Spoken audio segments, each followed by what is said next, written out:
Bon, deuxième vidéo suite de notre cours parce que mon téléphone vient de me dire que mon téléphone était plein.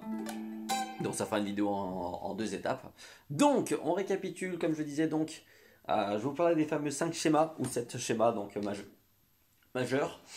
Le truc en fait qui va se passer, c'est simplement qu'en fait par rapport aux notes qu'on va jouer, en fait on réapplique le schéma en adéquation. Alors après, ce qui peut être intelligent, et moi c'est ce que je conseille, c'est un peu de savoir toujours ce qu'il y a au-dessus, en dessous. Alors quand je parle d'au-dessus, en dessous, je parle beaucoup surtout des deux premières cordes par exemple. Ici ici j'ai un Do, au-dessus j'ai un Sol, donc c'est simplement un Sol qui va continuer sur un Do. Donc je vous montre par exemple, ici là je fais ma gamme de Do, ou éventuellement ma pentatonique de Do. Et bah au-dessus, on sort le Sol ici, simplement gamme de Sol qui continue sur la gamme de Do. Sol, La, Si, Do. En fait, Sol, La, Si, hop là, je commence mon Do. Ou même pour la pentatonique d'ailleurs. Hop, je commence la gamme de Do. Et ainsi de suite, ainsi de suite.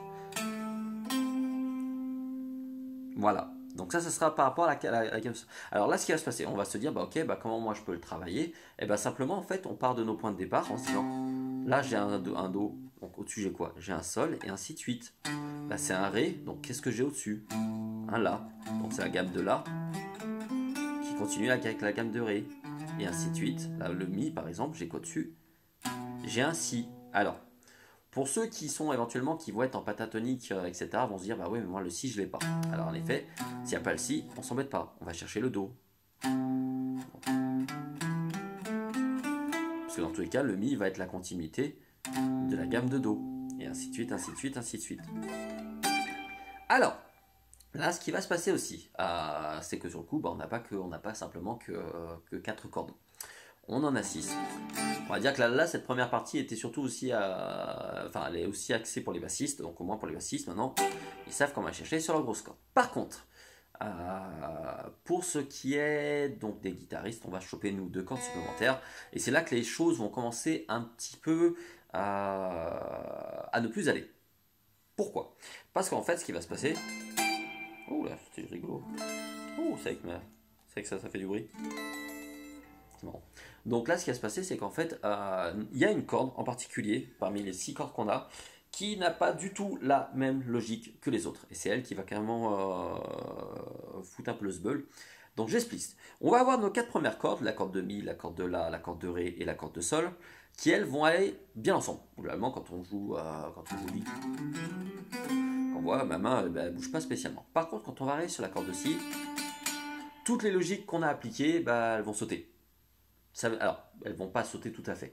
Ça veut dire qu'en fait, par logique, en fait, quand on aurait tendance à... Alors, je vais essayer d'expliquer ça de façon que ça soit un peu facile. Mettons. La règle, elle dit quoi? La règle, elle dit quoi? Généralement, quand on fait les gammes, je sais pas si vous vous rappelez, je crois que j'en avais parlé un petit peu quand on avait fait le cours sur les gammes majeures, ou sur les pentatoniques moins, parce qu'il y a moins la logique, mais sur les gammes majeures, c'est généralement quand on arrive... Donc, mettons, quand on fait une gamme et qu'on arrive sur un petit doigt, normalement, on vient descendre avec l'index obligatoirement.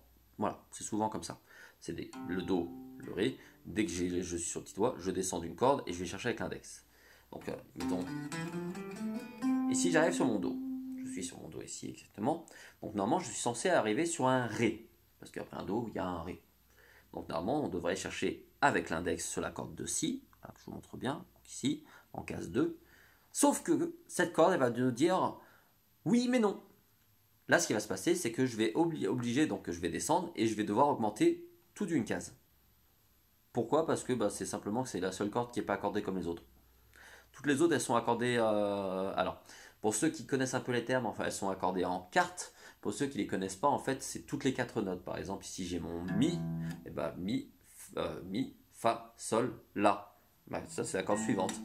La, Si, Do, Ré. C'est encore la corde suivante. Oh, pardon, je vais faire 4. Et encore suivante, Ré, Mi, Fa, Sol. Donc ça c'est la corde suivante. Et là on arrive à celle-ci, donc la corde de Si, et elle malheureusement, Sol, La, Si, A. On voit que ça fait pas 4, ça fait 3. C'est pour ça que justement, quand on va chercher avec notre petit doigt et vouloir chercher la note suivante, en fait elle va pas se trouver là où elle devrait se trouver, donc avec l'index qui descend, elle monte d'une case. Voilà. Alors je le réexplique encore une fois parce que je sens que ça va pas être évident.